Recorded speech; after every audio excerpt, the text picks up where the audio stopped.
Oh my Hello. gosh. Don't sound so excited. Coming in with a David. bang. Hello. Yeah. Pow! Make a big impact on the way in. That's how you do it. Wow. Goodness. Hello. Hello. Well, we're ready to do our giveaway live stream and invite some guests. Thank you very much for joining us again, Chris. We will be playing some more Wads of Words for live guest prize giveaways. So we'll talk more about that later. And David, aka Wheel of Names, is here to spin and pick those winners from everybody who attended in January 2023 Protospiel Online. Anything else, David? Badges are on sale for May. I think is like the big announcement. So if you are planning on joining for the May event, especially if you're an alumni, you can get the early bird and alumni discount right now. This will be the cheapest you were able to get whatever badge you'd like. And that'll run through, I think it's end of April, like someday on April. It says it on the site, but I'm blanking on what the exact date is. It's about 2 weeks before it ends. Yeah, it's like April 26th or something like that. So, Here we go. There you go. April 24th. Close. So you have 79 days, 7 hours, 56 minutes, and 0 seconds to get your badge at the early bird rate. Good Lord, hurry up! I know, just hurry! Run! You've got time, but like you could also just do it now, and then you don't have to think about it. You're done. That's right. It's honestly, that's the best way to handle these things, because when something like a deadline is far off, it's easy to push it off, and then you do not forget. Yes. Or remember that you're supposed to do it. So just grab them now. Just do it. We'll keep talking. We'll fill the space while you run and do that. A couple people in the chat have already have theirs, which is awesome. Yes, it's true. Some reasons to buy early are just you'll get added to your team early. You'll be able to have some camaraderie with your team in the Discord server the whole time in the lead up to the event. The sooner you get your badge and in there, that's the moment you get access to be added to your team's channel in our Discord, is when you have registered for your next event's badge. So another thing I guess to share and highlight is this newsletter sign up. You can get this comparison guide for different, the picture is right here, for different online testing platforms. You'll get this as a gift when you sign up to our newsletter, and we're starting to more regularly organize and release information about cool stuff people in Protospiel community are doing. So this that button on our homepage is a quick place you can go to get signed up. If you're part of our if you're on our email list, we'll let you get it, and we'll also let you opt in or out of it as you get it. So you'll see that in the top of the message when you get the newsletter. You can opt out or say, stop asking me, I definitely want this. That works great too.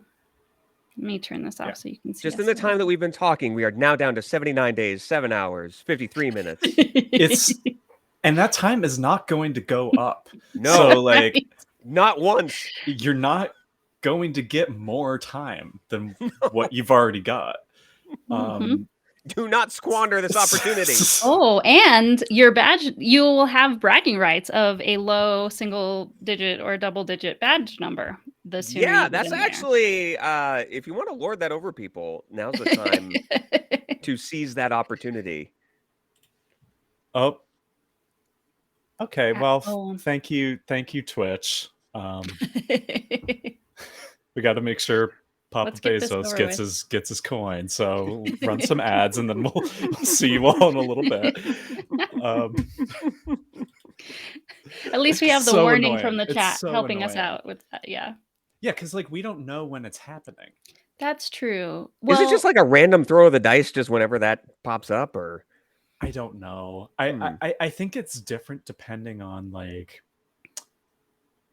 what your like Twitch subscription is. Like if you're maybe if you're like Twitch Prime, you see fewer ads. I don't know. We should probably ask someone who is Does good this at more? this. Yeah. Well, and it may depend on the way that we stream is pretty disconnected from Twitch right now. That's true. So it might be more visible to us if we were inside Twitch. Maybe. These are all things that we could learn, and that would be great. Yeah, I'm busy glomming onto other people's streams, so I've never invested the time to understand that better. So I appreciate the invitation and the information. So Yes. All right. What is the plan for first guest? Are we ready for first guest? We can bring in first guest right now. First guest. Okay. Are you ready? Let's do it. I'll go away. And y'all have a fun time, and I'll see you in like 10 minutes. we'll miss you. Bye. Bye. All right. I'm excited. This is going to be a fun one. This is always a fun thing to do. There you Hi. are. Hello. Hello. That was the greatest transition ever, by the way. It's like, are you ready? Sure, I'm here. That's good. Get in there. It's two-handed shove onto the stage. Nice. How are y'all this Saturday morning? Very good. It's very good to have you with us. Thanks for joining us. Awesome. Yeah, it's been a great morning, so this is just part of it.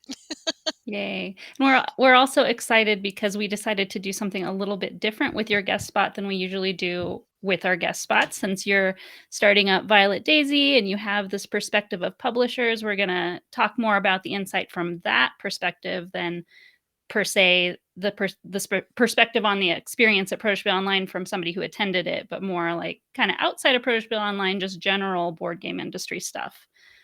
So I'm excited to hear what you rounded up, and I'm excited to see how tiny Juniper is in real life. She's small, isn't she? She's like cat-sized. Yeah. She is. She acts like a cat. Sometimes we check, so. That's awesome. Yeah. Yeah, so largely what we talked about, me talking about today was the process once you've got that design, once you're approaching a publisher, and then, what happens beyond. So I was going to start with how do you approach a publisher, right? How do you give this pitch and the things that are important for those? And I want to shout out Cardboard Edison, by the way, who gave me a bunch of resources for me to kind of dig through as I'm going through this process. But in a nutshell, approaching a publisher about your game is about just being able to sell it almost like you would to someone that you want to play with you, right? So having a short elevator pitch is a fantastic idea, something that's maybe only 1 or 2 sentences that really gives the idea of what you have in a tiny nutshell. So it doesn't have to be long. It doesn't have to take up a lot of time, because you may literally just be passing someone during another event and be like, oh, by the way, I have this game. It's a abstract strategy, 2 to 4 player, blah, blah, blah. And, I have it themed like this. And if you can catch someone's interest that way, then they're likely to say, okay, hand me a sell sheet. Right. So then you go into the process of making a sell sheet, which should have all the pertinent information, not just your elevator pitch, but also things that the publisher is going to want to know besides what kind of game is. How many cards are going to be in your game? About how long do you think that this is going to take? A lot of publishers curate the things that they publish, and maybe if yours is a little long or short, it doesn't fit in as well, but they might be able to suggest people to you that it might be a better fit for. Or it turns out they've been looking for a 3 to 4 player, 30-minute cooperative storytelling game, and they can immediately go, oh, it says right here too that we only have to print 54 cards. Perfect. Let's talk. So good sell sheet. And there are a lot out there, and people like sharing theirs. So if you haven't seen one, ask other designers, because I promise you, several people are going to say, yeah, I'll totally send you mine. You can see what I've written there. So the community is great about that. I feel like if you ever have a question or are kind of in doubt about a thing, just ask, because someone's gonna want to talk about it for forever. So sell sheets are a good one for that. When you go to pitch, keep in mind that that's not always a playthrough. They're going to want to just hear that elevator bit. They're going to want to talk about some of the ins and outs of the game, but don't worry so much about giving the full playthrough. And this goes too if you're sending video.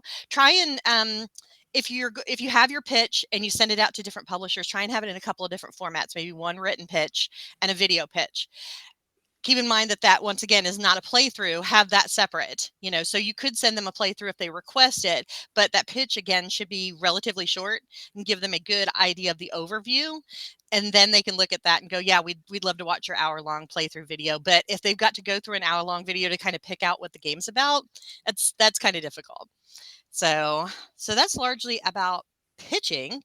And once you get into the process, once somebody says they're interesting, what happens then? So contracts are a big, very important part of the entire process. And the typical contract should include, first off, how you're going to get paid, what kind of credit you're going to receive, what kind of things that the publisher might expect for you to do, or whether or not they expect you to do any work at all. There's a lot of legalities in the contract, but very important to read because there's certain things like, will your name be on the front of the box?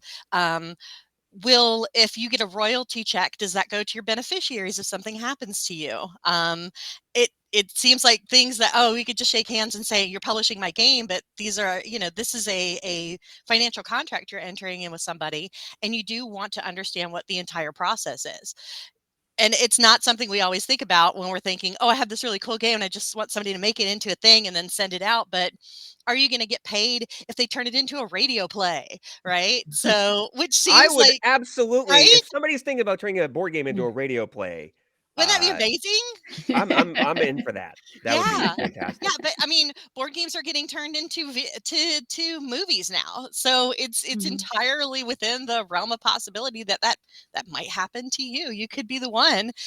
So those sort of things should absolutely be in your contract, and you may go back and forth with a publisher about that a little bit, and that's pretty standard. So don't be afraid that, oh God, if I don't sign this immediately, they're going to say no. Mm-hmm. That's not true. That is very standard to negotiate contracts.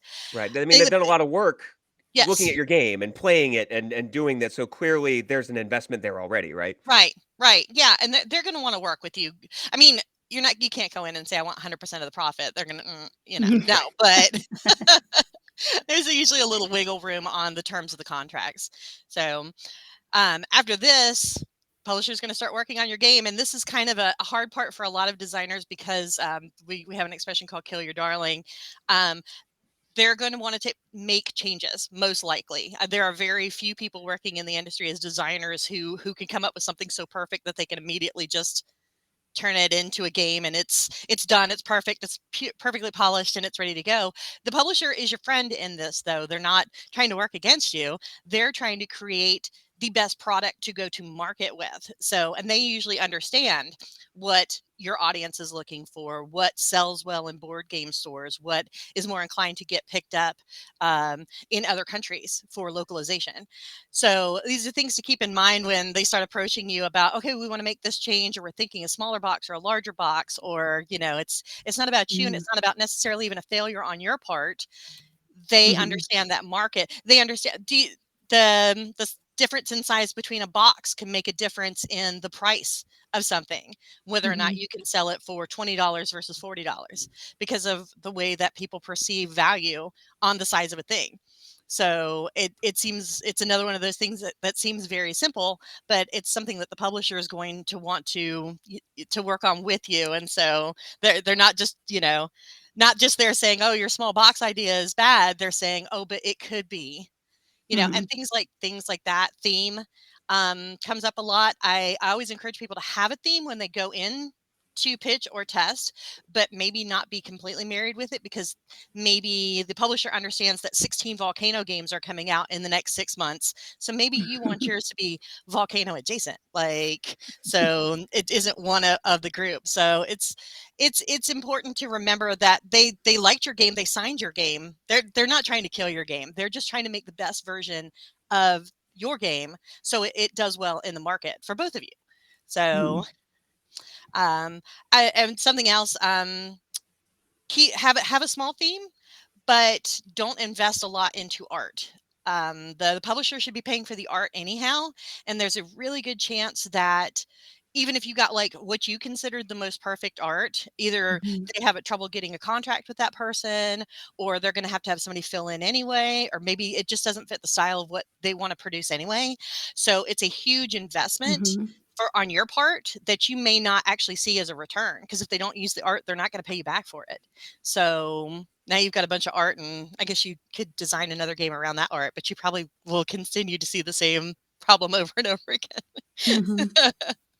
Do you Go do ahead. you think that would be more likely, like, possible sometimes to work out if it was, like, a co-publishing arrangement where it's, like, a dual brand? If there's some kind of brand that, like, is like a co-publisher more than a publisher. Is that something you've ever known people to do?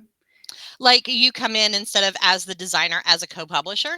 Yeah, I yeah, I think it would depend on what you kind of bring to the table insofar yeah. as that. If you've got either experience in the publishing world, or you intend to do more of the development work, I think Mhm. that's something that could definitely be negotiated. Absolutely. Yeah, and you're, Um, like, maybe splitting the financial risk somehow and stuff like that, so that you're exactly. more like the publisher, but you don't have to do it all by yourself. That might be something you could It work out might with it somebody. might work really Yeah. well. Yeah, maybe someone has better access to playtest, because that's something else that will happen after, Mhm. they get your game and it feels like it's play tested to death.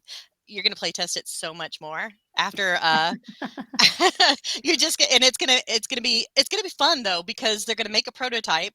It's gonna be really super nice. You're gonna play test the crap out of it, and then it's gonna be like, all right, we're throwing that one in the trash. We're doing another one, and then you're gonna play test. No, wait, I love that one. It was so great. So you wind up with like 6 different versions of the same game. So Yeah, yeah. yeah, I like the idea of co-publishing. I think for small publishers, that's super helpful too, especially Mhm. when newer folks are getting in and they may have a lot of experience. With Violet Daisy, I am really experienced in marketing, and am fortunate enough to know a lot of people that are more on the development and manufacturing side. So I'm tapping a lot of people for their experience in Mhm. that. So one of our upcoming projects is actually being published with Dice Up Games, and they know a lot about like licensing and localization. So I'm learning tons and tons of things. Awesome. Oh, Yeah. and hello, Hornist. I know you from, Board Game Blitz crew, so good to see you here. Thanks for joining us. Mhm. Now, from a contract perspective, how important are things like right of rescission? Like in case we've done a lot of work and we decided we needed to cut bait, is that something important for a designer to Mhm. consider? I think so, absolutely. I think there should be a ton of clauses. What reason something might revert back to you. If the publisher hasn't published something, Mhm. hasn't even bothered to manufacture a game for 2 years. If they stop selling your game at some point, at what point do rights come back to you, and at what point do you have the right to say, well, we agree that things would be developed this way. I'm not in love with it, so I'm gonna step in and say, okay, maybe not. So it's definitely something that should be in your contract for both sides, really. Because if the publisher gets halfway through publishing it and realizes you kind of ripped the design from someplace else, or you didn't have the right to it, then they also have the right to go, okay, well, here's your stuff back. Have a good day. So yeah, Mhm. definitely things that should be included in that contract. So and most of these contracts too are written such that the individual things can be changed over time, but having something binding Mhm. at the start, even if you are publishing with your best friend, have a contract. It solves so Yeah. many issues, and it's just so easy. Then the expectations are clear, right? Communication is key. Mhm. Expectations are clear if you have a contract, so very important. Yeah, it helps you stay friends more likely Yes. if you spend that Exactly. time at the beginning making sure that you're on the same page, yeah. 100%. Yeah. I hate to interrupt because I could listen to this conversation No, jump in. literally all day. But it is time to move on to the next segment of this event, Yeah, and which will be a game hosted by Chris. Um, and but then Anna Maria but we'll get final details from you and say yeah, goodbye, and then all and that good stuff. possibly Yeah. But talk about having a larger conversation about this if this is, yes, of interest to our audience. Maybe Yeah. we can have you back for longer maybe in the future No, that'd sometime. be We'd love to totally do fun. that. Yeah. Yeah, if people are interested, or they're welcome to look me up. I am on social media. Oh, hi, Shanti. We're actually having a meeting about a pitch. in a couple of weeks. Um, So some inside information then from this. Yeah, That's some good stuff. yeah, good stuff. So you can find me at Violet Daisy Games. I'm on Twitter at Violet D Games or _JP. I am on Instagram at Violet Daisy Games and Facebook at Violet Daisy Games. DMs are always open. I love to talk about the industry. So, if you have a question or if you just want to talk about games, shoot me a message. That's awesome. Thank you. Awesome. Y'all have a Amazing. fantastic weekend. Oh, do you want to stay you. and see Wads of Words while Chris runs it? You get to watch a Chris Michaud game for like 2 minutes. Okay. Yeah, let's do it. Why not? Sure. I think we just got to throw to the screen here. So for those who didn't join us last time, this is part of a online experience called Mall Night Long, which is a Zoom-based game show that you can play with your friends and family. We'll talk more about that later on. But what we're going to do is we're going to play one of the rounds of that, which is called Wads of Words, and we'll give away a prize doing it. So let's go ahead and play the intro here. This, like all of the games in Mall Night Long, takes place in one of the stores in our virtual mega mall. In this case, the kind of bookstore where you can go and sit and have a latte and pick something off the shelf and read it all day if you want. And Wads of Words, as a bookstore, is meticulously organized. All of the books are alphabetized. They are, in fact, so alphabetized that even all the individual words in the books are alphabetized. So that's what we're dealing with today. So for the folks who are live on the call, you're going to play one for practice just to show our Twitch audience how it's done.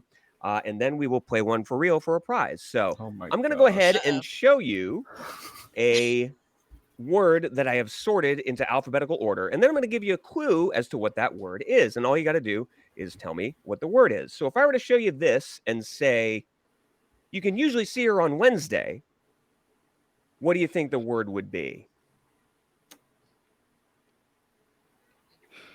It's a word that's been sorted into alphabetical order. You can usually see her on Wednesday. Oh my goodness. If you've been watching Netflix lately, this might help you a little bit. You can usually see her on Wednesday. Maybe the chat will speak up too and help us out with this one. Yes. You're killing us, Chris. All right. Wow. Hornet's got it. It's Ortega. Ortega. As in kind of Ortega. It's like, wait, there's Taco Tuesday. Is Wine Wednesday? Yeah, I think all that of was you just exactly canceled where your my head Netflix was at. when they announced the whole password thing. So maybe we can give you a pass on that. Thank you to the chat for saying Yeah. Yeah. Thanks for You bailing saved us out. us. So that's how this one works. I'm going to go ahead and show you one of these alphabetized words, and the first person to type the correct answer in the chat will win a prize, which the first one is The It's a sticker of your choice. sticker of your choice. So a very make the valuable, play amazing test. prize here. So now I need the folks who are on with me not to give away the answer because the chat is playing for real. But feel free to play along from home. The first one today is an 8-letter word. Oh my The clue is it's a messy breakup. It's a messy breakup. So Chris, I didn't even know words could be this long. It's 8 letters. It's a messy breakup. Let's see if anybody in the chat can figure this one out. For the sticker of your choice, it's a messy breakup. I'm going to go ahead and help you out a little bit. I'll give you the first letter. Yeah. The first letter is S. It's a messy breakup. The first letter is S. The second letter is P. SP. It's a messy breakup. Somebody guessed staplert in our private chat. That is not correct. SPL. It's a messy breakup. SPLA. SPLAT. No, just going splat, spleet, sploot. SPLATT. It's a messy breakup. Okay. Someone in the private chat's got it. We see if the public can get it. The private. SPLATT. There it is. Somebody got There it. it is. Oh my god. Letter. God. Wow. I had no idea we were going to be turning the screws that tightly this time. But I think I'm not sure that the word was the hardest part there, Chris. I think the joke was just I think it was really both. hard to connect for me this time.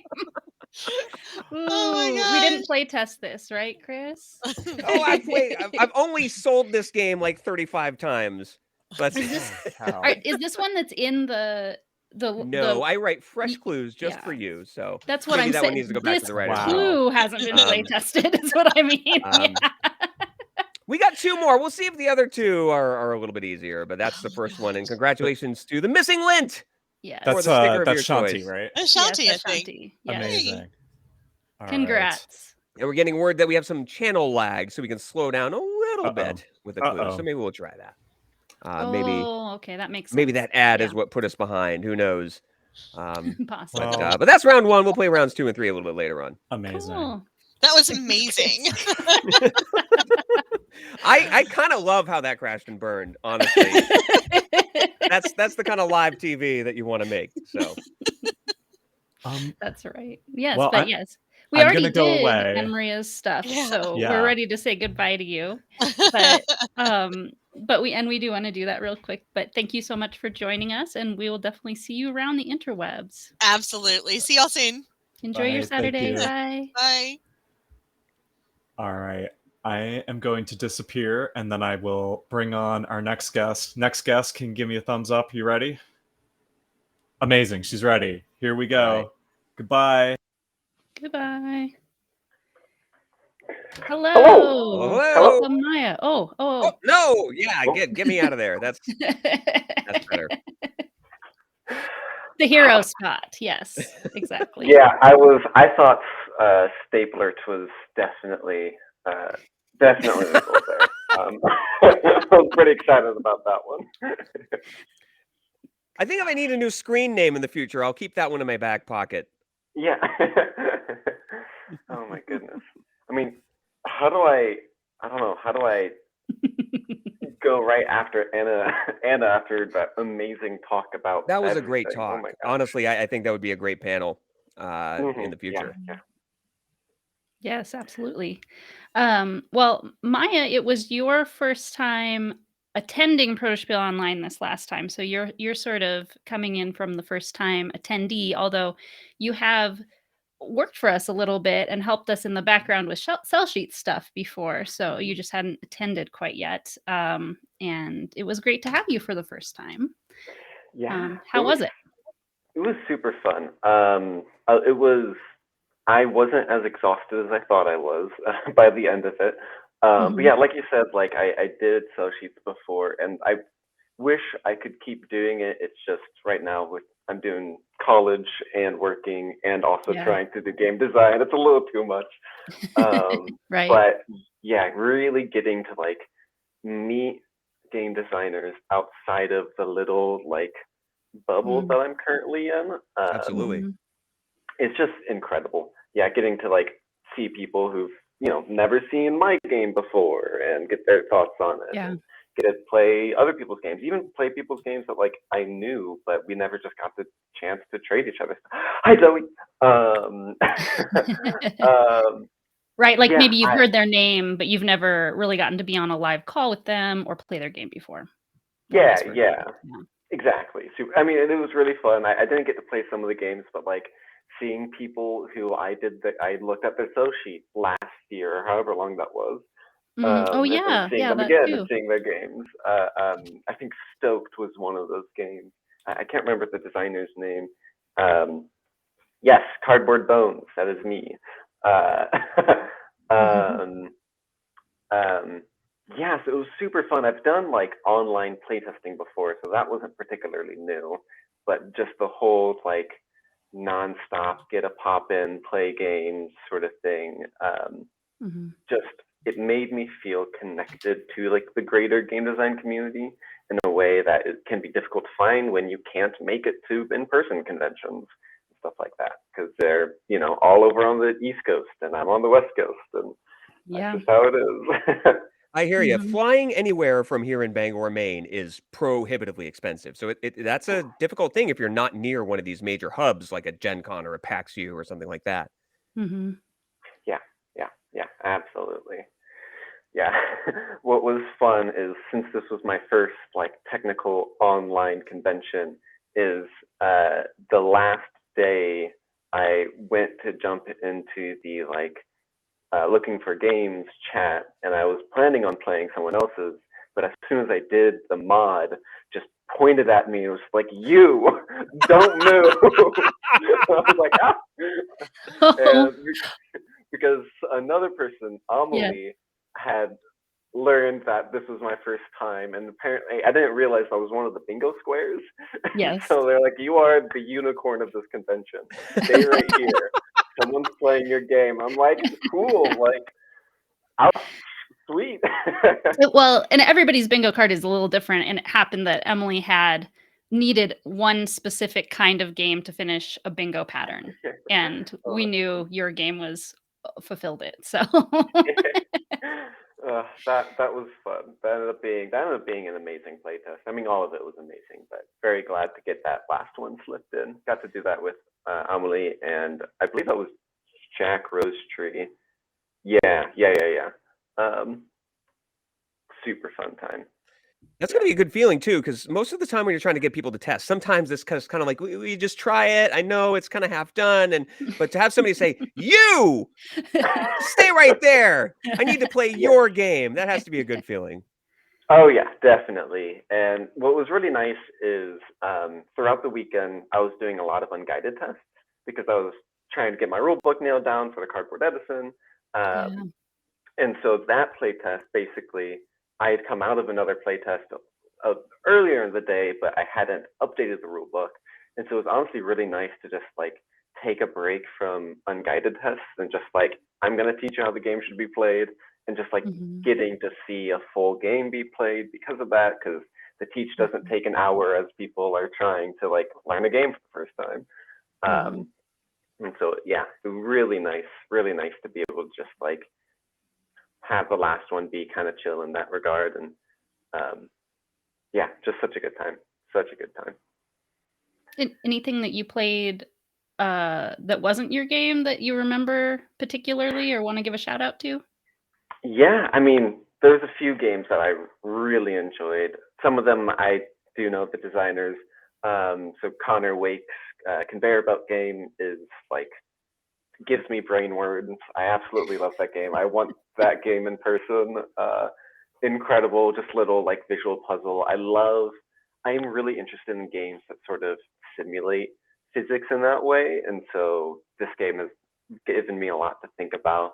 Got to play Jamie's Elamistics game, Jamie Sabriel Fles, and that's just a great game. That was a game they kind of like brought out of being on the shelf. Yeah, David brought out from the shelf, and so I got to play that a few times and help them pull through it. So there was one game called, I can't remember who the designer was, so I do apologize. It was like basically crabs in a bucket, but you're being cooked alive and you're fighting the chefs in order to get out. And it was one of those games that was just That's Richard Day's game. Yes, and it's a Richard. group actually of designers, but Richard is usually the one, I think is the only one who has brought it for playtesting, or has been the one who represents it for playtesting at Protospiel Online. Yeah. Yeah, super cool. It's I really hope. very comical. Yes. I really hope they can nail, because we had a good conversation, and it sounds like they're still trying to figure out the exact right amount of complexity and all of that. And so I really hope they can find it, because like the conceit of the game is just phenomenal. Anna Maria was talking about that 5-second elevator pitch earlier, and that's a great example of how to make that work. It's crabs in a cooking pot on the stove, being boiled alive, trying to get out, and they're also, the conceit of the game is that there's a crustacean spirit that's helping. That's like you are the crustacean spirit helping the crabs and lobsters and stuff in the boiling pot. Yeah. Good time. It's for sure. So I have to ask you, Shanti, I missed the moment that you said how much that happens. I need to ask you which thing you were referring to. Sorry. I was slow on the uptake, but we'll get back to that. Yeah. Spirit Yeah. Island crabs only. Yes, exactly. Yeah. Oops, all crap.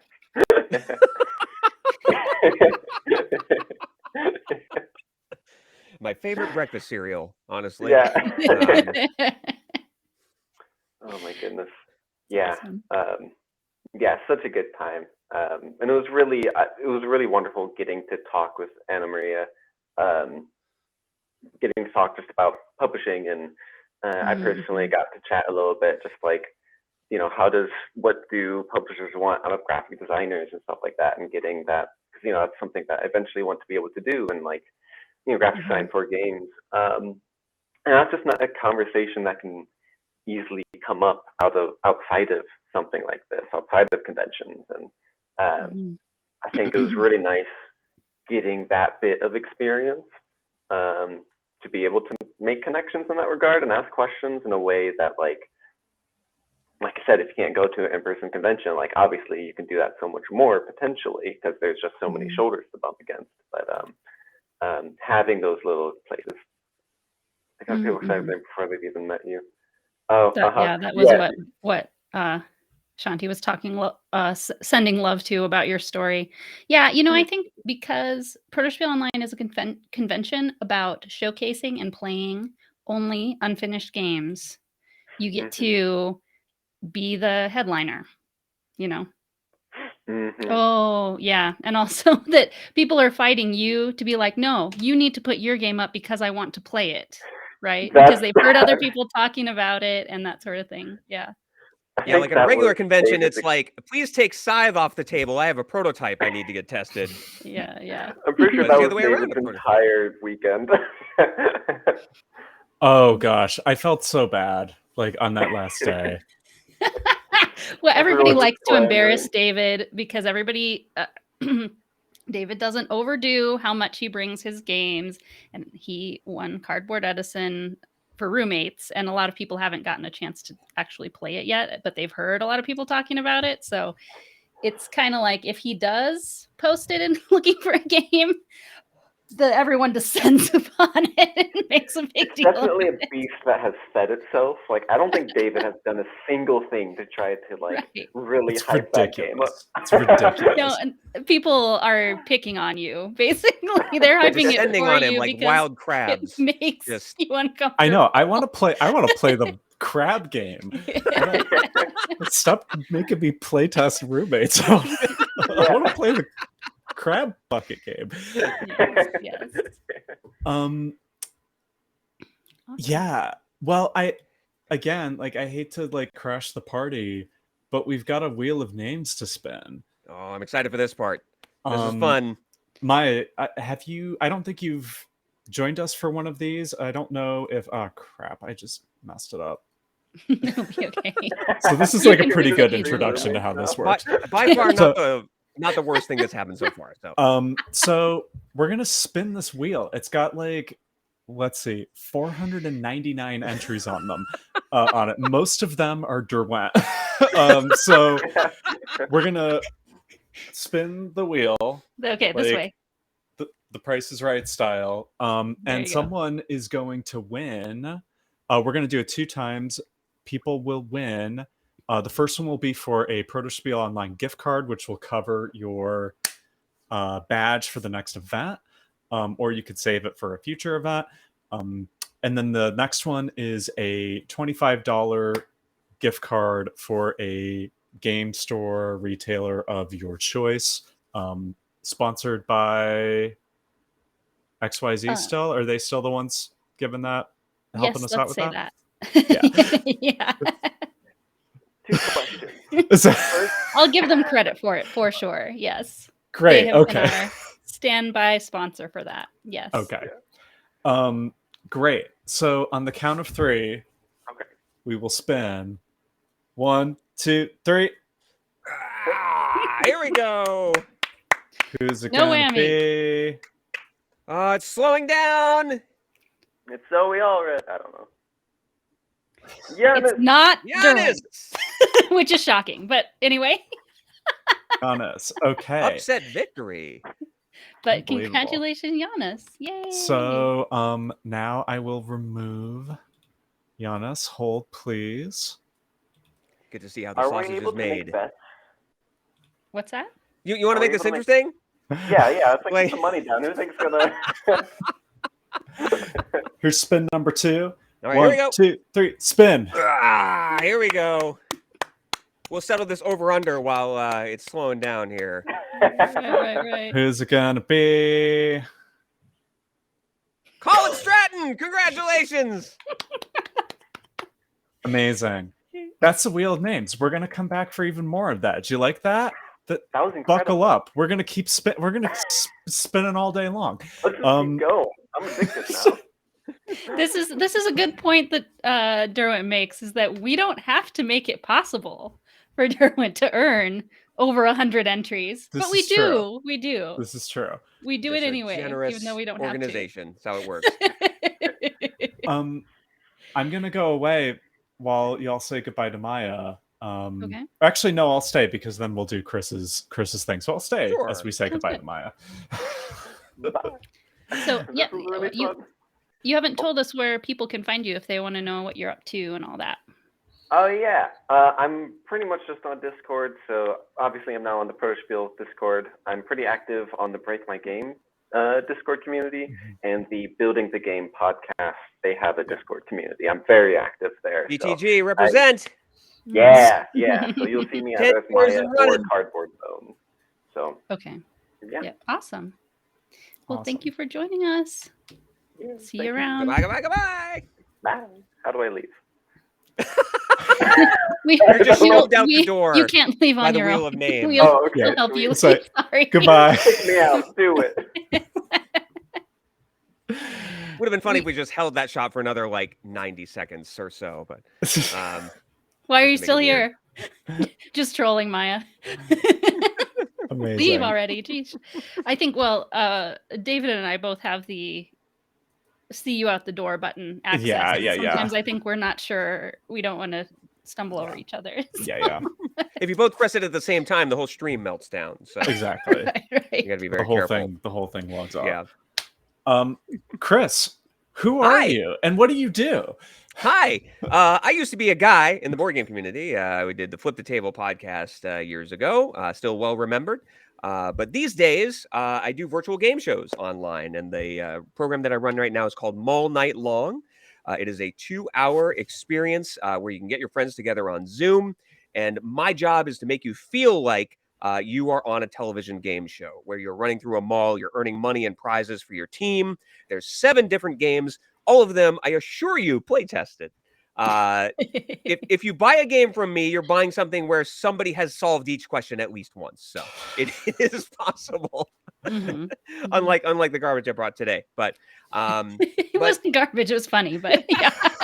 it was hilarious garbage. And that's my favorite kind of garbage. But really, it's all about if you have friends and family who live in different places and you want to get people together on Zoom, or if you just want to,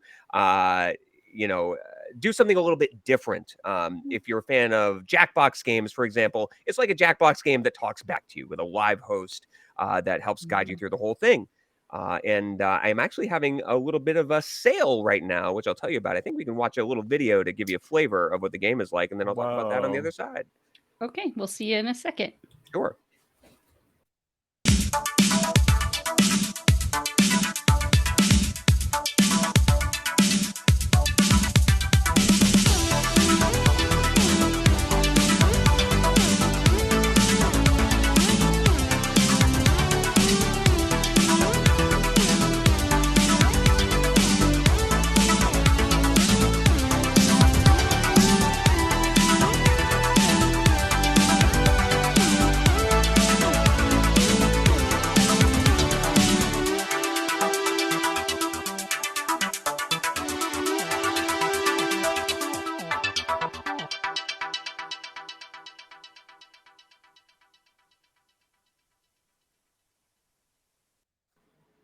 So that gives you a little bit of the flavor of it. Is this sort of a retro feel to it, and pounding synthwave music and that sort of thing throughout. Yeah. So that experience, normally I bill $75 for 2-hour games. So, if you're playing with 6 to 8 to 10 people, it ranges 2 to 12 players, then it's cheaper than going out to dinner. But I am having a sale where if you confirm your booking today or tomorrow, so it's just running this weekend, whatever date it is that you book it for, I'll take $10 off of that. We'll do it for $65. So a special we're running in honor Hot of this stream and this event. We're doing a little bit of a sale. So if you're interested in booking that, you can reach out at the email you saw on the screen, or just reach out to playmallnightlong@gmail.com, or at any of my socials. I'm sure we'll cover those later. And we will get that set right up. Awesome. Yeah, thanks for doing that, Chris. Or thanks for giving us that discount to share with our folks. And I can also say, just sing the praises of this event. I've gone to 3 of them now, at least of your game shows that you've run, and it's always just a really fun and hilarious time. Chris, I appreciate the kind words. Yeah, has found a way to have it be his job to find weird things on eBay and have everybody enjoy that together. Yeah, there's a game where we guess the prices of things on eBay. There's a game where we guess the ratings of movies after watching the movie trailer from the Internet Movie Database. There's a game about food and figuring out the calories in food. There's the word game we've been playing. So it's there's a name that tune type game. So really, if there's one thing you're not as strong in, there'll be something in there for everybody. And then, of course, we end with something that's just a game of luck and nerve that just ramps everything up. So, we try to have a little bit of something for everybody in there. It's very much a comedy experience too. It's as much about making people laugh and socializing as it is about winning the game and proving your mall-based game show superiority. So, exactly, yes. So it's been a lot of fun. There's 3 complete games available, including one Halloween edition, which I'll run any time of the year. And I'm hoping to do another public event probably around March, maybe the end of March, where if you don't have a personal group to play with, then you can show up at a certain date and time and play with strangers and enjoy it that way. So if you follow me on all my stuff, you'll learn about when that happens. I think I played the Halloween one that way as the public event. Yes. And it was hilarious. It might be my favorite. Yeah. I like that you run the Halloween one all year, because I'm very much in the camp that being spooky isn't a seasonal thing.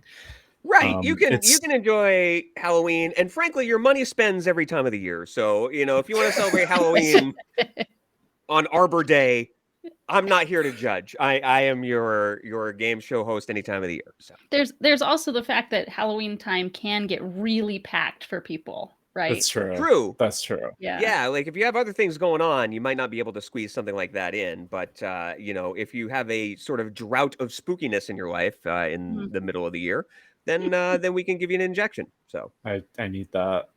I just love the tonality of I'm gonna give you a call in about 2 hours. Please bring darkness into my life. I need this. Awesome. Should we run some wads of words? Sure, we can do another one. Maybe this one will be easier. Who knows? I think so. It'll be, so this is going to be for the snail mail mystery gift, which I don't know how they're do you want to explain what that means? I don't think we should. I think snail mail mystery gift is a pretty good. Yeah, that's all we're telling you. Something like this will be part of what's in that envelope. Something that is flat pack sent to you, and it can come to you if you're even if you're international. I can get an international stamp and get it to you. It's not prohibitive or ridiculous, so you can have it. Everybody can play. Yeah. All right. So for a snail mail mystery gift, we'll play this game. Once again, I'll remind you the rules. I'm going to show you an alphabetized word. I'm going to give you a crossword style clue. And the first person to put the correct answer in the chat will win a snail mail mystery gift. And this is an 8-letter word. I'll show you the letters. The clue is sometimes the little ones don't count. Sometimes the little ones don't count. So David's got it. So this one's a little easier. Sometimes the little ones don't count. We'll, because we have a little bit of lag, we'll give the chat a little bit of a chance to catch up, and we'll see who gets this one first. Remember, you need to unscramble the letters. Sometimes the little ones don't count. We have an ooh in the chat. So you've got to use That's you've got to incorrect. use the Yeah. letters that are in the. Yeah, it's not. Oh, sorry. Sorry, that was mean. Sometimes the little ones don't count. I'll help you out a little bit and let you know that the first letter is C. Oh. Sometimes the little ones don't count. Are you? Come on. Are The you saying second that? letter. Are you saying that, Druid, because you know the answer and you don't want to win because you know you already get this thing?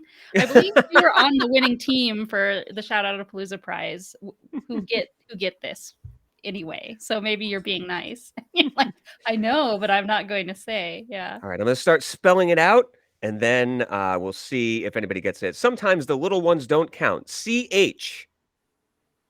Sometimes the little You can ones do it, don't chat. count. You can do it. CHI. Sometimes the little ones don't count. CHIL. CHILD. Sometimes the little ones don't Chat. count. Chat, where are you?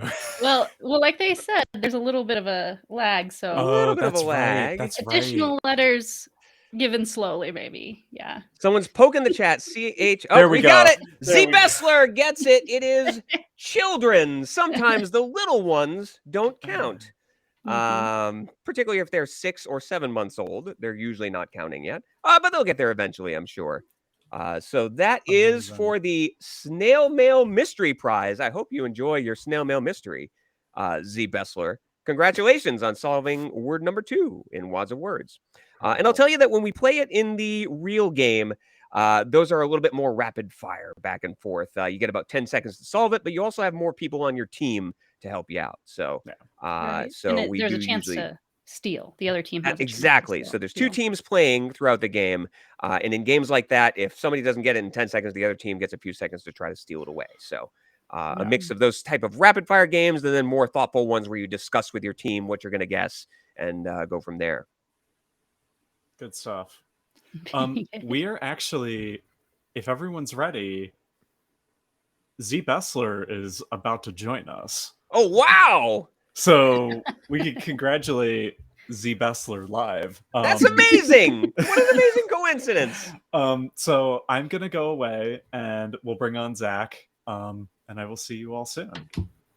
All right. Goodbye, David. Congratulations, Zach Bessler. Yes, hello. I'd like to thank my wife. I'd like to thank...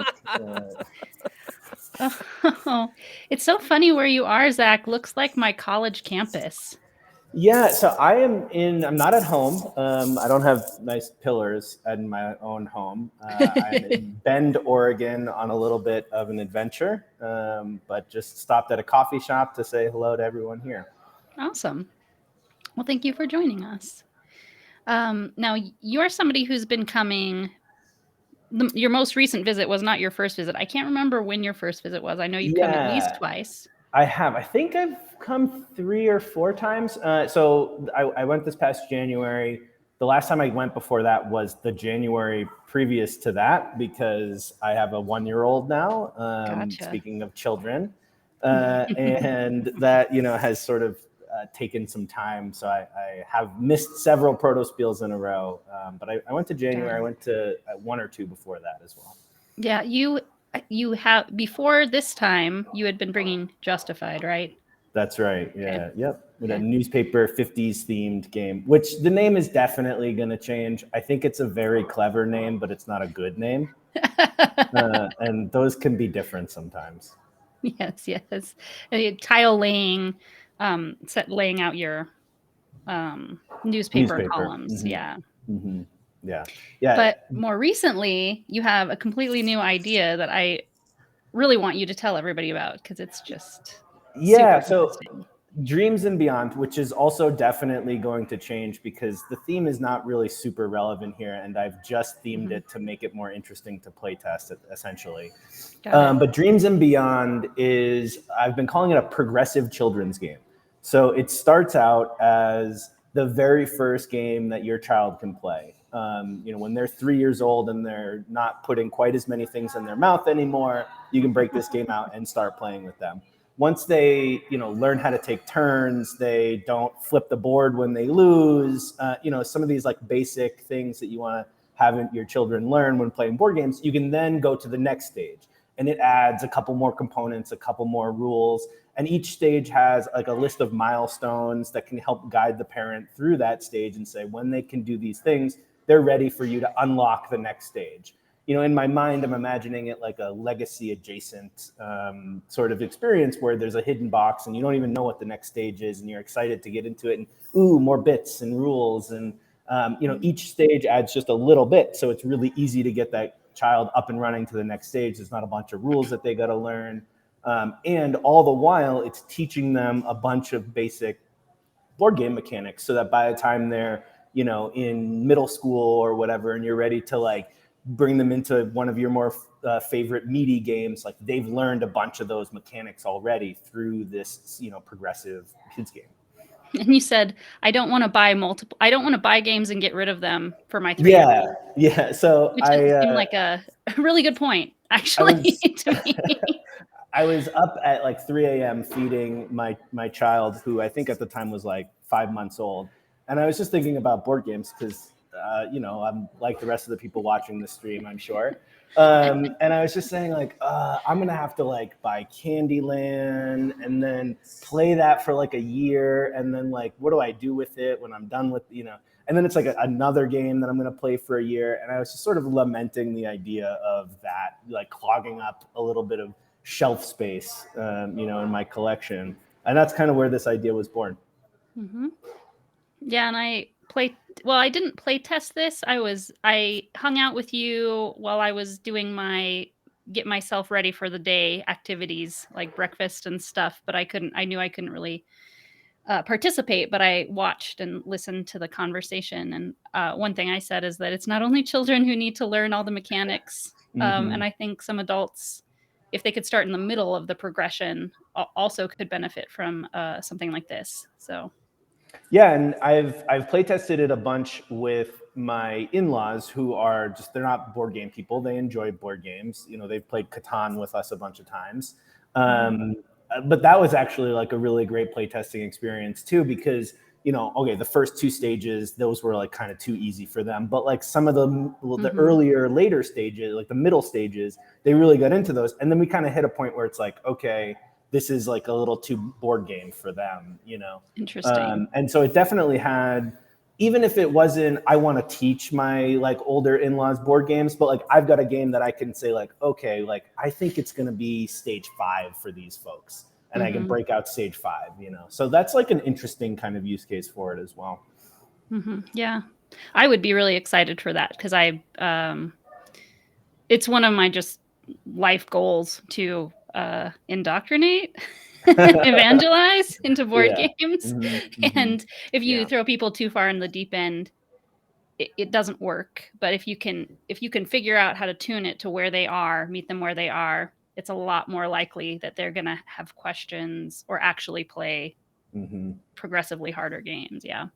And I think about the sort of curiosity that children have too.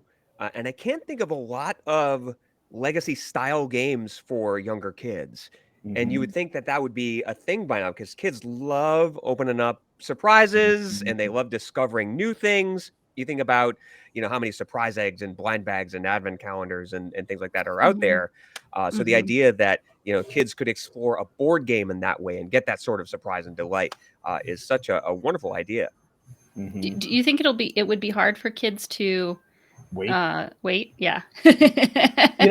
I was just looking at the Queen's Dilemma Kickstarter, and one of the things that I noticed in there, they have like, I don't know, it was like 80 envelopes or some ridiculous number of envelopes, which all had just like a couple of cards in it or whatever, But that could be like an interesting way to get into a legacy. Like if you have a lot of unlocks that are minor, that like, it's like every time you play this game, your kid gets to like open something at the end of it. That might be, something that can work in a legacy style for kids. Yeah, that makes sense.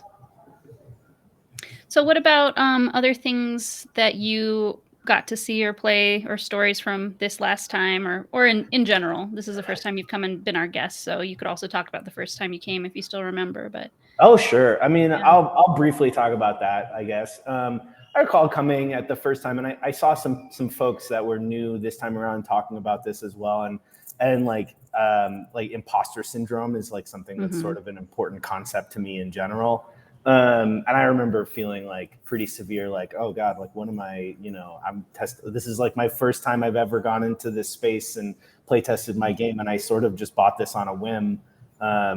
Somebody told me about it and they're like, hey, this is a neat place you can go test your game. I was like, okay, I had no idea what I was like getting myself into. And it's such just like a welcoming, wonderful community. And, Absolutely. It's like getting in there, doing it the first time. I was like, oh, this is not intimidating. Like I can do this, that was, so that was, I think like my first experience into Protospiel. And I think something worth saying over and over and over again for all the people in the back who haven't bought tickets yet to hear that. You only have 70 some odd days. Hurry up. Yeah. This Protospiel was like a little bit different for me for two reasons, I think. I went into, I think actually kind of at your recommendation, Heather, I went into one of the coffee talks and listened to that. And I kind of spent just like a little bit more time in that space in general than I typically do. Usually I'm like, come in, play games, play games, leave. Come in, play games, leave.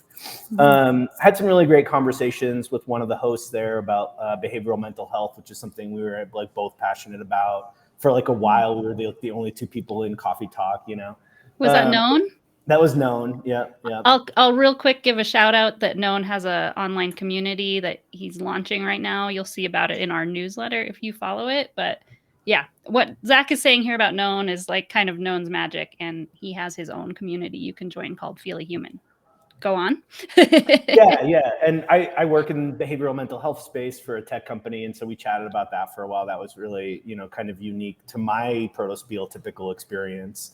Yeah. And also, coming with the particular game that I was bringing, Dreams and Beyond, I suddenly became like, I'm much more aware of like what game mechanics, like should I be putting into my game? And so while I normally am like, trying to be really helpful when I'm watching people and seeing what they're doing and seeing how they can do it better, or like what they're trying to do. I was really like, ooh, what sort of neat mechanics are they doing? And like, what are they using? And like, is that something I want to try to use? And so that was definitely like a more interesting approach that I took to this specific Protospiel because of the game that I brought.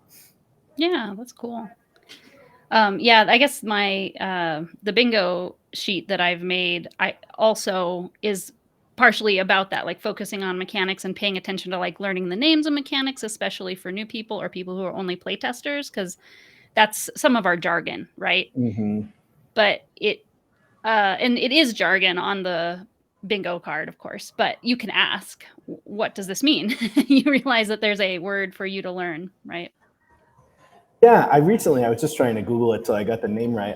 Again, because of the sort of unique style of game that I'm building, I recently bought and read The Building Blocks of Tabletop Design, which is a lot like just like reading a textbook. It's not something I would like super recommend, but it was really helpful. And, I'm putting in like an auction mechanic, I think. And so it was neat to like go to that section and just like thumb through that section and be like, ooh, what are they like, what are they talking about here? It's kind of a fascinating book if you're really gonna like go off the deep end in board game design. Is that the one by Jeff Engelstein and Isaac Shalev, or is it a different one? Let's see. I believe it. Yes, it is.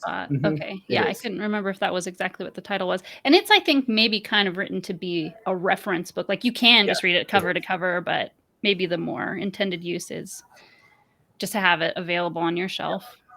Yep. And it's actually I believe they have collaborated with Board Game Geek. So yes, they have. Yeah. When you look on Board Game Geek, it's being helped out by that book and vice versa. Yeah. Cool. Very good. Hi. Hello. Hello. Before we say goodbye to Zach, it's Wheel of Names time. Oh man, we're doing this again.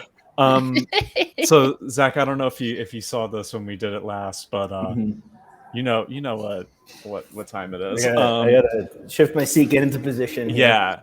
Zach Fessler knows what time it is. Get comfortable. So we're gonna spin this 2 times again. First spin will be for the Protospiel Online gift card, and then the second one will be for the $25 retailer gift card. All right, we ready? Ready? 3, 2, 1, spin. Oh, twisted something on that one. You gotta be careful, All right. man. Every time you're Gonna put on a support belt before I do these things. too hard. Yeah. Dave Menconi, congratulations. All right, gonna make a quick. No, actually, it tracks that for me. So we'll. Dave was a new playtester coming in hot, reading Yeah. rule books and everything. Everybody super appreciated Dave, so I'm excited for you. That was for the Protospiel. That was for the gift card, right? Yep. Cool, and then we'll do one more. This is for the $25 retailer gift card of your choice. 3, 2, 1, spin. Oh.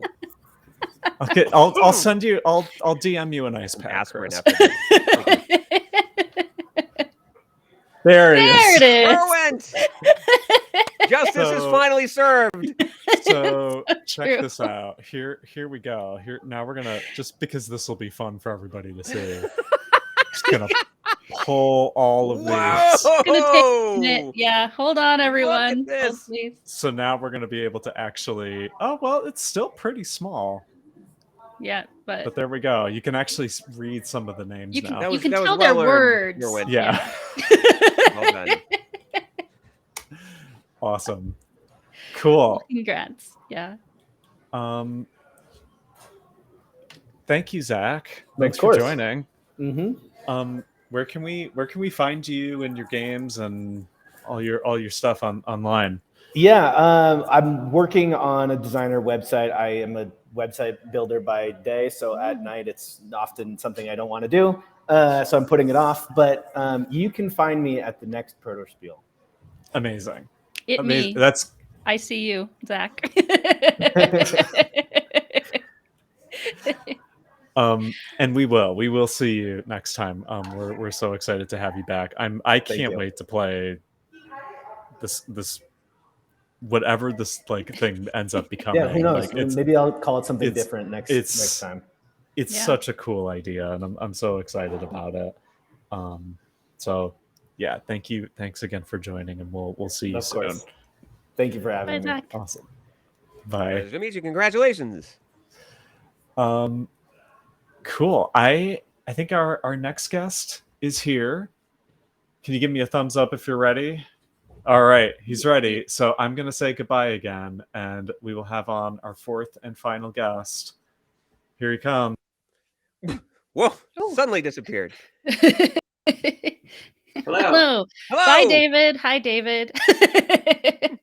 We traded one David for another David. Yeah, you always have to have like at least one David. Right, I think that's how Protospiel works. Yep, it's true.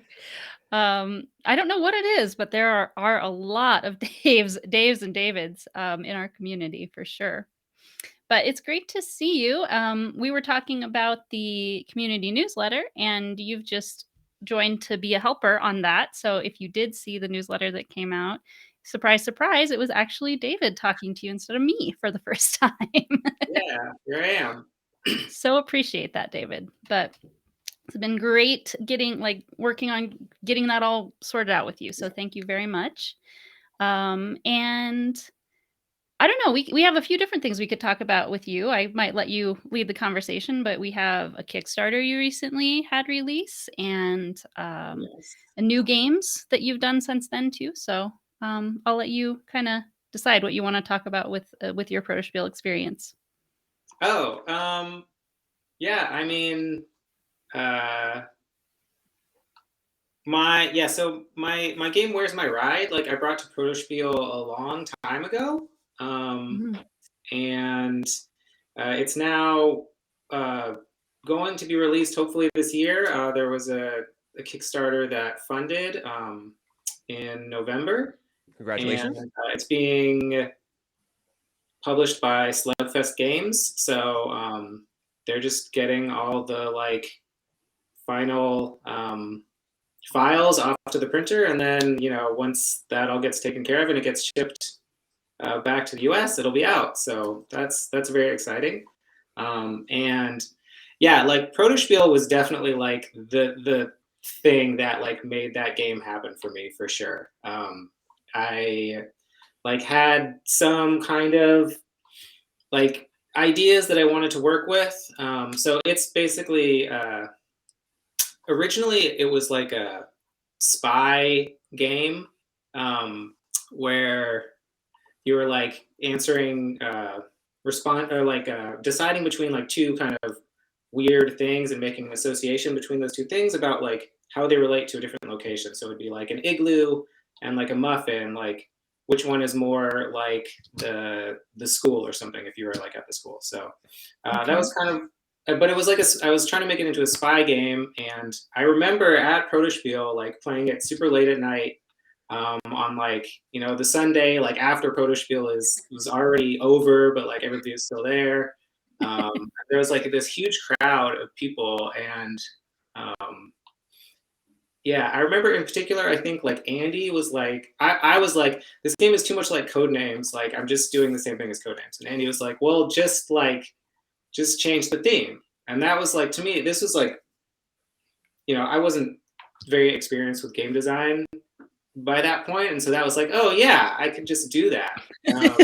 Right. You have the power. Yeah. Yeah. So yeah, that's how it turned into this, like your rideshare app is like malfunctioning and you can't find your driver can't find you, and it became I this, love like, that it took that direction. yeah, that- yeah. That it went from something that's kind of has been done to something that I can't think of any other game that is Right. about your ride share. That's amazing. Yeah. So Totally. that's like, I definitely have Protospiel to thank for that, and especially like folks just getting really silly kind of late at night and just like shooting out tons and tons of ideas. Like there was like people were saying all sorts of stuff. I don't remember everything, but like people are like, oh yeah, it should be like you're too drunk, you can't remember where you are, and then like yeah, there were all sorts of fun ideas. Yeah, and that game in particular worked out it was sort of like what Shanti was talking about before of you might have tested it already and you're like, I think I'm probably done for this weekend, but everybody was tired and your game was easy to learn. And so they're like, no, come on, we want to play it. Like it's the perfect thing for right now, Yeah, actually that definitely did happen. Yeah, I was like, I've already like, because by the end of Protospiel, like I was kind of fried. Yes. And but yeah, that was like such a, there were like there were actually like a few Protospiels in a row where it was like that Where's My Ride was like played at the end of the whole thing. Yeah, I think there was also a Protospiel Online where you and I played Tanner's vampire game. As it was a solo game, but we just made it co-op. That was like the last thing we did. So you're always like kind of you have your favorite time, which like you make sure to show up for Sunday night, and so do I. So I usually am playing a game with you. That's the best time, really. Is like once the moderators are finally gone, and then they can play. So. Well, I'm there. Oh yeah. So, but I usually don't serve as a moderator. I'm just always around. But yes, totally. And that's just kind of a inside baseball story about Protospiel Online is I always stay until I don't kick you out at midnight because I don't have to. And I stay until everybody leaves and then I turn the server off. So I'm often up very late on Sunday. Amanda, one of the moderators, always wants to take the last moderating shift so that when it's like that time, she can just then play the late night games. So. Yes, exactly. Yes. Yeah, that's the inside tip. Yeah, and she's been like she has been like one of your biggest fans about that game going to Kickstarter because like, oh, like she's not a game designer, she's a gamer, and she's a new-ish gamer, I guess, maybe in like the last 6 or 7 years or something like that. So not super new, but playtesting was kind of new to her because she met me, and it was so exciting for her to be like, I played that game when it wasn't real and now it is, you know. So that's been fun for me to see like her experience too, because that's part of why I love Protospiel as well personally, is to get to see how things end and how they progress in the middle too. Yeah. And then you've got another game that was my favorite game I played for one of the recent Protospiels that I want you to at least mention real quick. Oh, okay.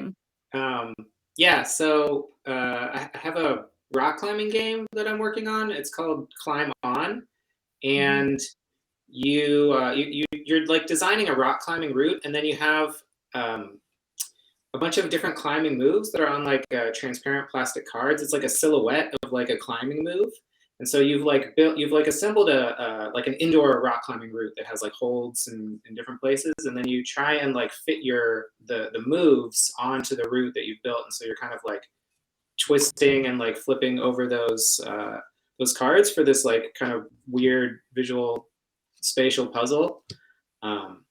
So yeah, that's a game that I have been working on for about a year, I would say, at this point, and it's definitely coming together pretty well. So I think I might have played it all the way back in like April, May of 2020. I think so, yeah, because I think I brought it to that Protospiel and the one in August. Okay. Yeah. Yeah, I think we had a really unfortunate screen top mishap in our game, but it was still really fun. Yeah, screen top is weird for that game because like when you pick something up in screen top, it gets bigger, and this game is all about like lining stuff up perfectly. And so like it keeps getting bigger, and then you have to drop it to see if it actually fits, and then pick it up again, and then it's like it's like a different, you kind of have to be able to translate it automatically in your mind. Yeah, I'm also excited to see what ends up happening with that one. Any other games you want to shout out before we get to the end of your time? Well, not one of my games, but I do want to mention that Jonathan Schiffer's games, his like 18 card puzzle games that I am like so excited to play every single time. Like I always I'm like stalking Jonathan, like this game like now, and I'm like got my finger like on my mouse ready to click that thumbs up every time. I think we might not have ever had Jonathan on one of these streams. David's shaking his head. Yeah. Oh, yeah. Jonathan was one of my earliest Protospiel friends, and I'm just so happy that we get to have him with us, and everybody gets to play his games. Yeah. Okay. He's joined us in chat sometimes. That's good. Yeah. It's such an amazing skill to build an 18 card game in the first place, but to be able to consistently to deliver on that is amazing. Yeah, and he's keeps a puzzle designer. Yeah, like each game is like it's like an escape room kind of puzzle box thing in 18 cards. And so yeah, I've got to play them like each of the last like 3 or 4 Protospiels. So this most recent one is the first time I've actually gotten to play one, because he often is like very active at the beginning of the event with that. And I'm often really busy, like putting out fires at the beginning of the event. So I keep missing him, but I got to play it this time. And from what other people were saying, it's like their favorite they've played. So I got lucky, but it's just really adorable farmyard animal Thanksgiving game. And so had a good time. It is different, like a different theme for each one. So this time was like your turkey, you're a turkey and you're trying to escape from like the farm or whatever that you're the inevitable Thanksgiving dinner table. yeah it's very cute, and it has all different barnyard animals and stuff. So and the story that emerged from it, I personally thought was just super adorable. So yeah, it's cool. It's like an escape room, but then you like reveals the story like while you're solving like all these series of puzzles. It's really cool. And that's really how you want to experience an escape room. Like solving puzzles is fun, but if there's a narrative that unfolds along the way, that's what makes it good. And they're all holiday themed. Like that's kind of the shtick on the ones that he's working on right now, anyway. And finally got around to Thanksgiving. Hi, it's me again. The killjoy. No, I'm just kidding. I just like to bust David's chops. I just came to suck the oxygen out of the room. That's... No.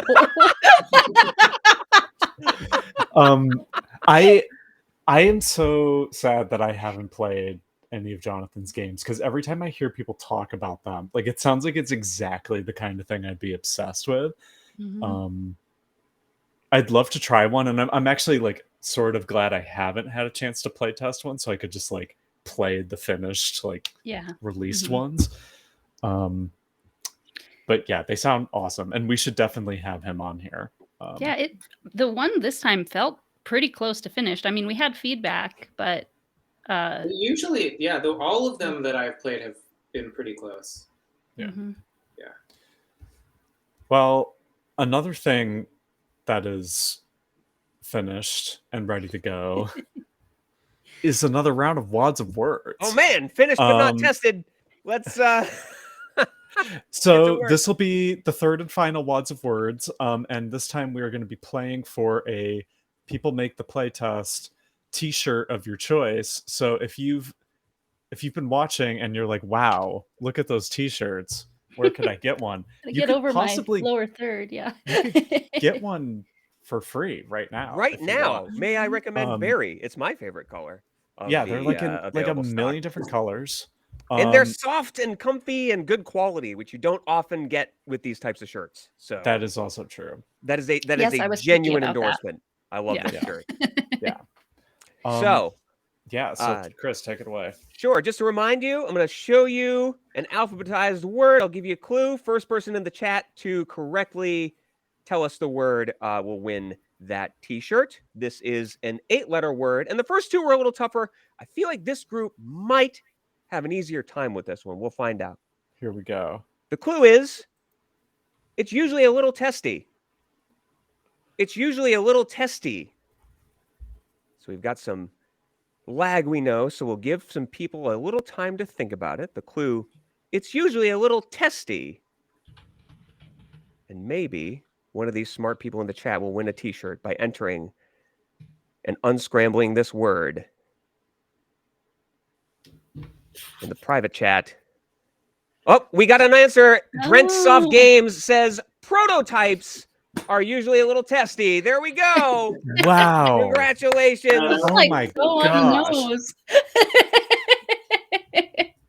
There we go. No clues or anything. Just nailed it. Well done on that one. Congratulations on your Protospiel t-shirt, which I will recommend that you get in berry. So yeah. So Derwentz, you're getting a t-shirt, you're getting a $25 gift card of your choice at a game. Wow, let me try that again. $25 gift card at a games retailer of your choice. Woo! Amazing. Derwent cleaning up. That's right. Well, it pays to submit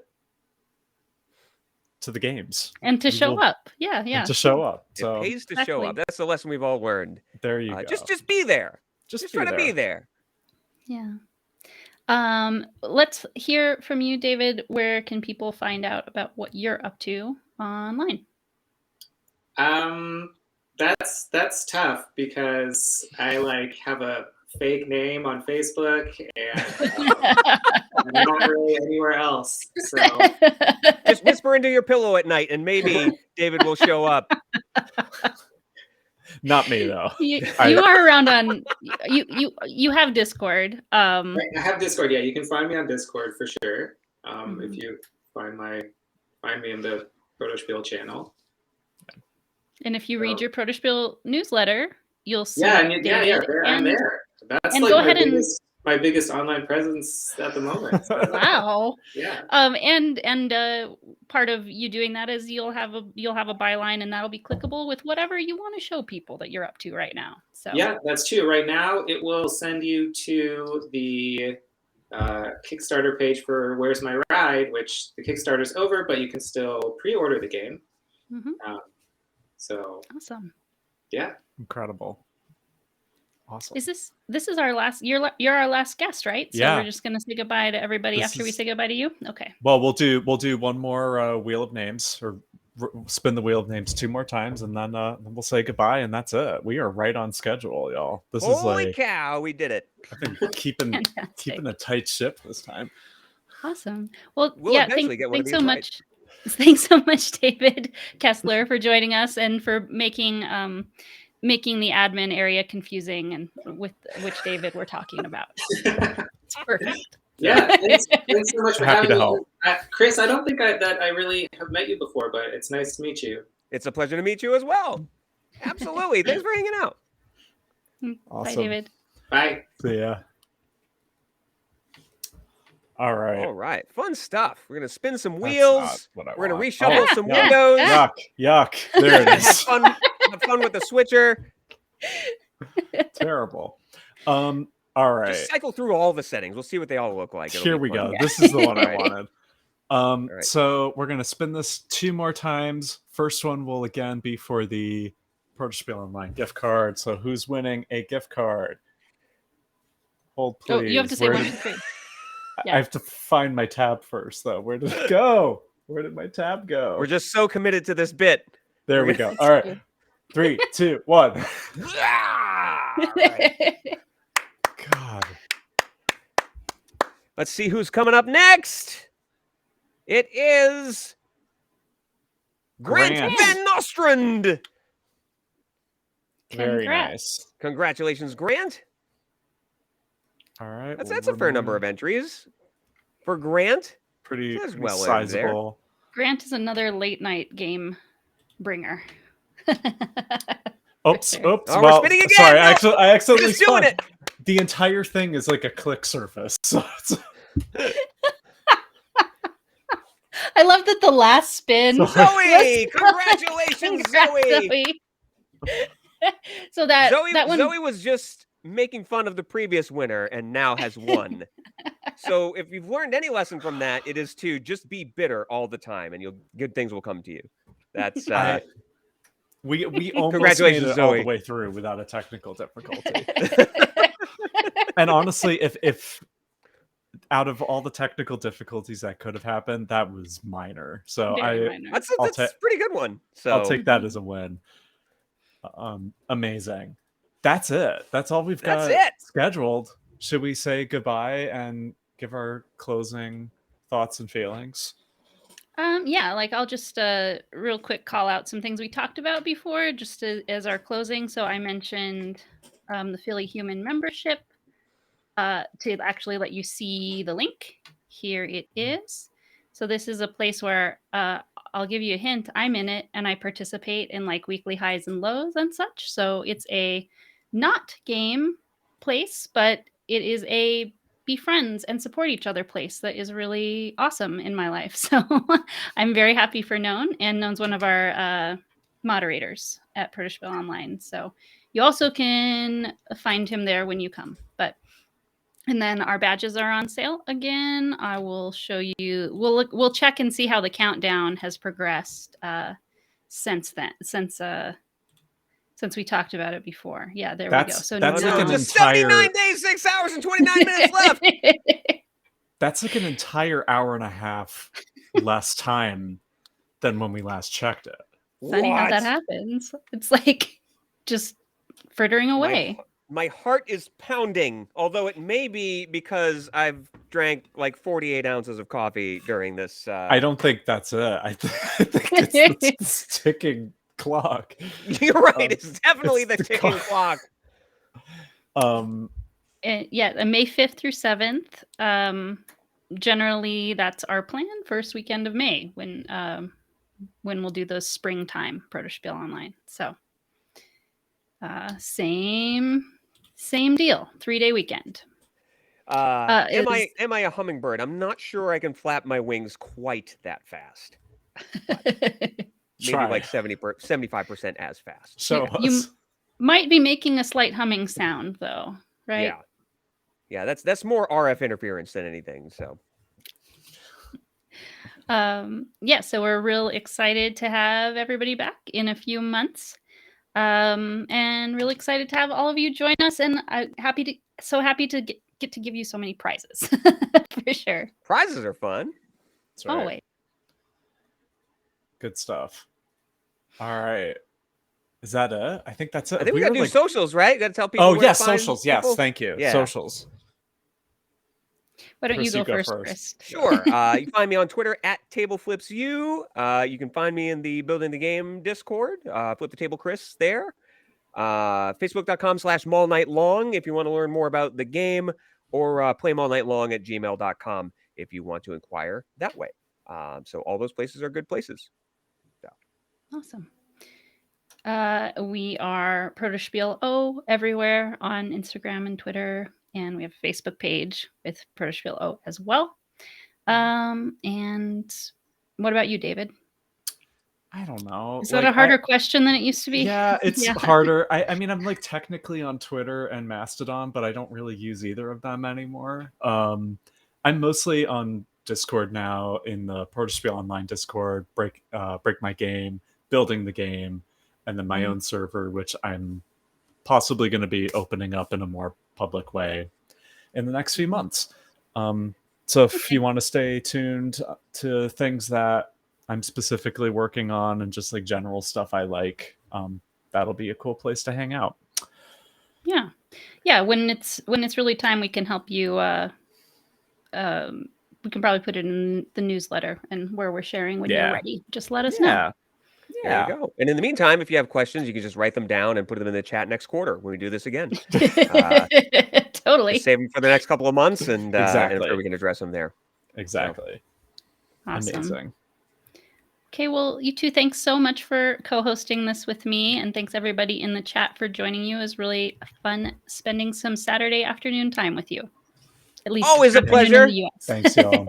Always a pleasure seeing everybody in the chat and talking to some amazing designers, and I'm humbled and honored to be invited back. I appreciate it. Thank you, Chris. Thank you. All right. Bye, y'all. All right. Goodbye, everybody. Bye.